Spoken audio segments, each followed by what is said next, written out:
What's going on, everybody? Joshua Tree back with another video.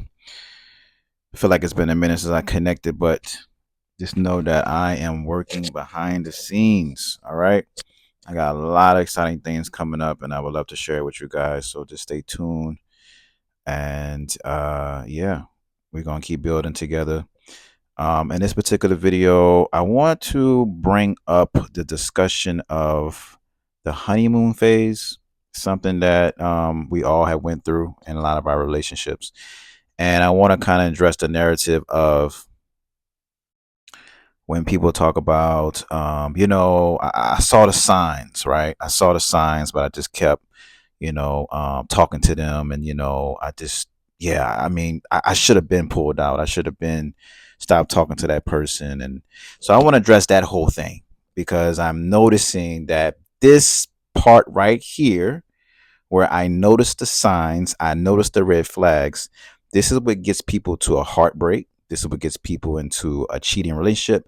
This is what get people to start questioning why did they even pursue what they pursued in the first place. This is where people experience trauma. This small little part when you say to yourself, I see a red flag, but dot dot dot dot. So let's just get straight into it, right? So let's talk about the honeymoon phase. All right. So everyone's familiar with the honeymoon phase, right? The honeymoon phase is the part of the relationship where it's in the beginning stages, right? Let's say from 0 to 3 months or from 3 months to a year. This is the journey or the part of the journey where it's very positive. All right. Both people are loving on each other early on in the beginning, right? You have a very strong attraction to this person. The sexual energy is high. You're having sex on a consistent basis. You're going places on a consistent basis. It is mainly focused on the positive aspects of the relationship. You find yourself caught up in a love bubble, right? To where you're so enmeshed in each other. It's like one person might want to go to the store and say, "Oh, I'm gonna come with you." Another person want to go to the store. "Oh, I'm gonna come with you." Or I'm gonna go see my mom. Okay, I'm gonna come with you. It's like they'll have no independence. It's just like completely enmeshed together, right? And this particular part of the stage of the relationship is where you'll start to see what we call red flags. Now, the thing about the red flags, why it gets ignored, because there's so much high positive energy that it's not strong enough to pay attention to. But then towards the end, like say after you get out the love bubble, you get out the honeymoon phase, it starts to become more pronounced. And then we go back and reflect like, damn, I saw this before. Why didn't I say something then? Or I should have said something then. So let's talk about what are red flags. What is a red flag? Why is it labeled a red flag? Okay. So when you say that, I saw the red flags from the beginning, what you're really saying is I saw the person's shadow. So, of course, being that it's red, the color of the flag is red. Red is very symbolic, right? Red represents high alertness, right? It represents a warning sign. It represents danger, right? It makes you completely aware instantly. If someone's wearing a red shirt and they're like, say, 60 miles, not 60 miles, but let's say, I don't know, 60 feet away or 100 feet away or 600 feet away, you can see them from a very long distance because red is highly visible. Okay. And so, this particular warning sign or this particular danger that you have seen in the beginning stages is the moment where you address this person's red flag, aka their shadow. So, what I find interesting about the terminology red flag is it is literally saying to yourself that there was something that I was not aware of, something that I was not alert about, and now it's been drawn to me, it's been drawn to my attention. Someone threw out a red flag, and that's that part that the person is hiding, rather unconsciously or consciously, which is the shadow. Now, this particular shadow, it shows itself throughout the whole entire relationship. It doesn't just happen in the honeymoon phases. It even happens in the beginning stages, like your first date with the person.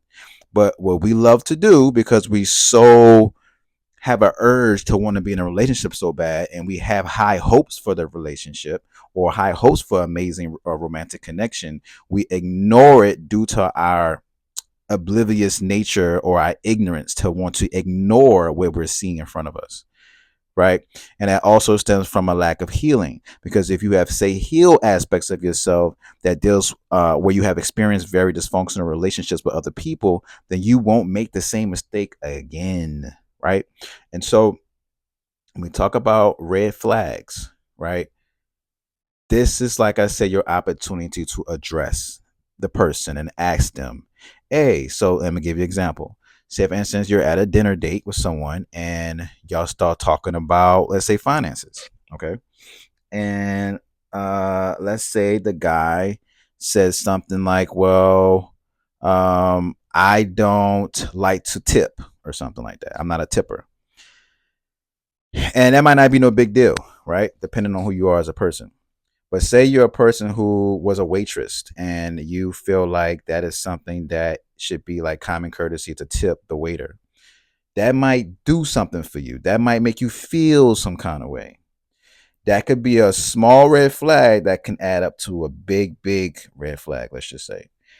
But you ignore it. Now, what you should have done, right, in this scenario is, rather than ignoring it, because I mean, y'all guys are just talking for the first time, you ask the question, well, why don't you tip? And see what their response is. Now, if their response is, well, I kind of feel like, I'm paying for the date, I'm paying for us, I shouldn't have to tip. Like, what's the point of tipping? Like, I'm paying for me and you. So, like, that ain't something that's my concern. I feel like that's not my responsibility. Boom, that's his truth, etc., etc. That is what it is. Now, um, this is where you can question, like, okay, do evaluation, like, okay, that kind of makes sense, or it kind of don't. Or you can ask another follow-up question where you'd be like, okay, I see what you're saying. So let's paint a scenario. This is what you tell the person, right? The guy that you're dating or whatever, vice versa. And you say, oh, well, what does that look like long term? You know what I'm saying? So how are you with your finances? Um, what are some things that you feel that you're responsible to pay for, especially if you're in a relationship? Do you feel like you should take the woman out and she should pay every time? Do you feel like, I should treat you out? Do you feel like, are you a gift person? Like, ask questions, because those questions is going to help you understand that shadow that was presented in this particular conversation. All right. So I'm bringing this to people's awareness because this is something that I realized that not only creates more trauma, but at this point in our 2025 year, this should be something that should be completely thrown out the fucking window. People should not, and I'm going to say this with 2 feet on the ground, people should not be re-experiencing trauma if you're starting to see red flags within the first 3 months. You need to address what is going on within the first 3 months before you go deep into the deep end.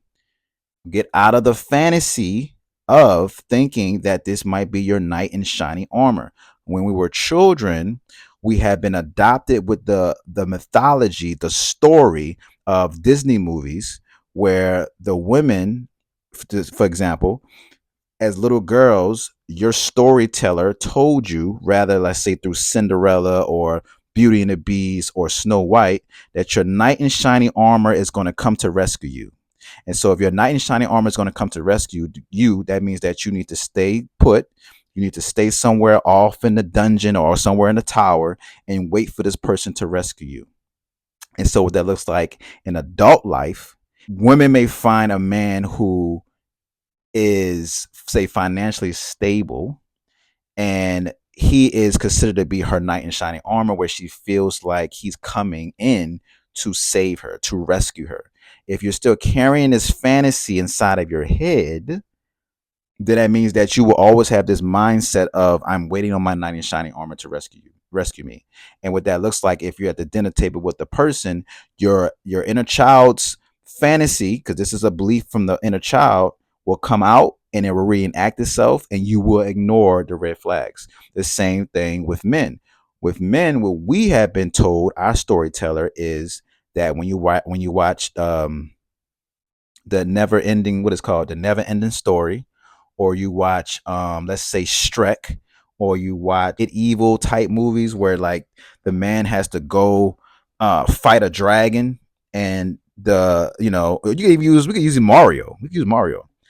Mario has to go, rescue the princess, right?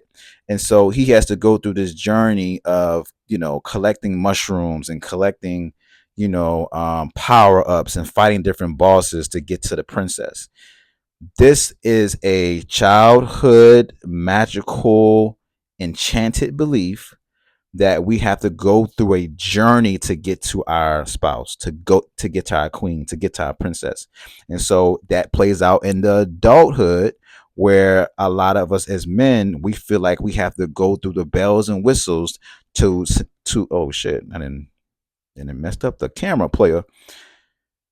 We have to go through this journey to get to our queen.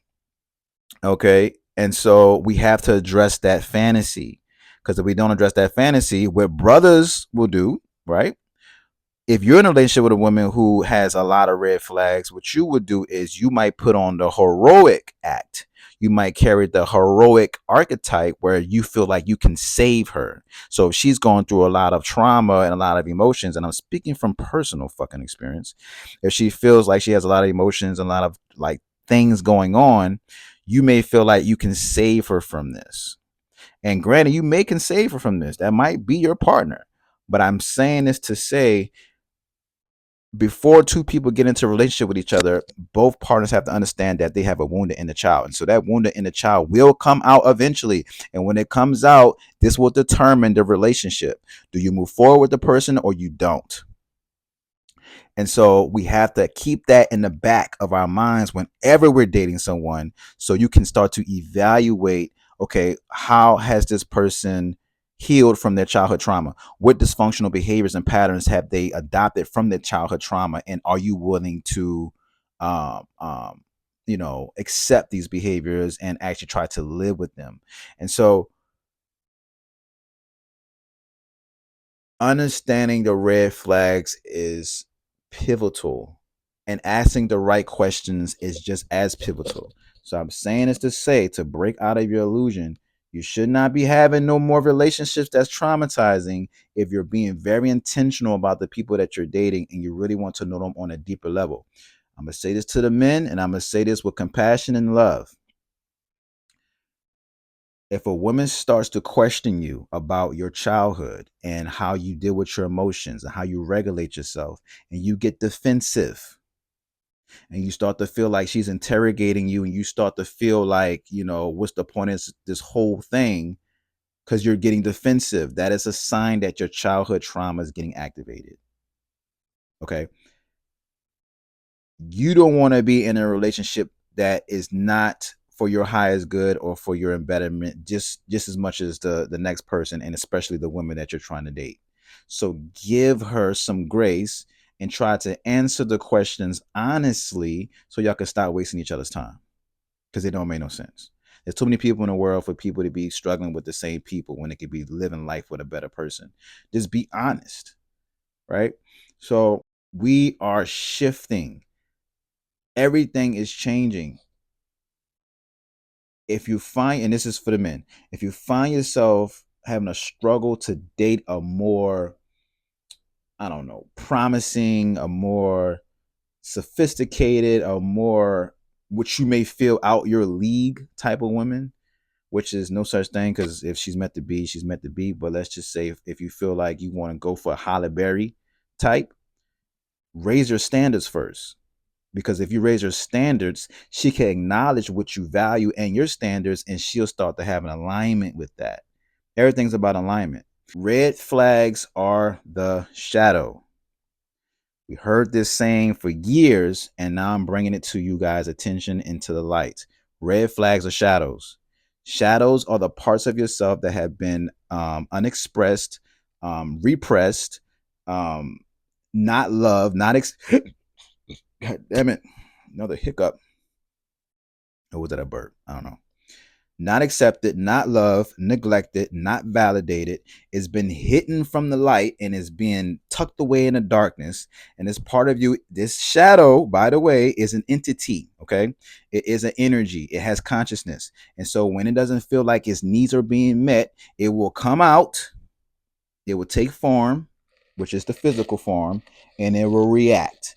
And this is why you always have relationships, or I'm sorry, this is where you have arguments where people will say, you lashed out on me, you crashed out, you told me about this and you told me about that. I didn't expect that from you. I didn't even know who you was last night. Like, I don't know you anymore. I don't even know if I can trust you. What they're saying is that part of you that you've been suppressing, it finally came out and took form. They didn't recognize your face. They didn't recognize your body language, because that is an actual energy that takes over your body. It's a body possession that happens, and it reacts. It responds. It has intelligence. It takes over the body momentarily to express its needs or however it feels. So let's say anger takes over your body due to you not setting, say, boundaries, or you not expressing yourself. That energy comes over you and it says, I don't like when you do this, I don't like when you do that, and you fucking asshole, right? That is what you've been suppressing. That part of you has been developed probably when you were a teenager or a child.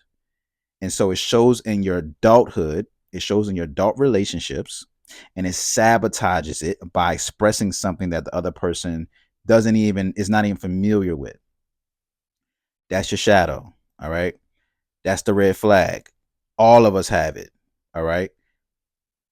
This is the part of yourself you need to heal, because this is the part of yourself that needs love the most. This is the part of yourself that never received love when they were a child.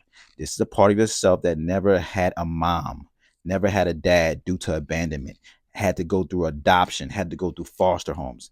This is the part of yourself that is still wounded, and it will show itself in relationships. So we both, on both end, women and men, have to show compassion. Now, that could be a topic for a different day, a video for a different day. But just to stay on topic with red flags, when you have that red flag, like I said, let's get this whole shit out the air. Get this ignorance away from the airway, from the mental space. Start asking questions. God damn it! You saw the shake. You saw it. Start asking questions. All right, so you can avoid. Not saying avoiding like you have an anxious attachment style or something like that. I'm not saying that type of avoidance. I'm talking about avoid re-traumatizing yourself and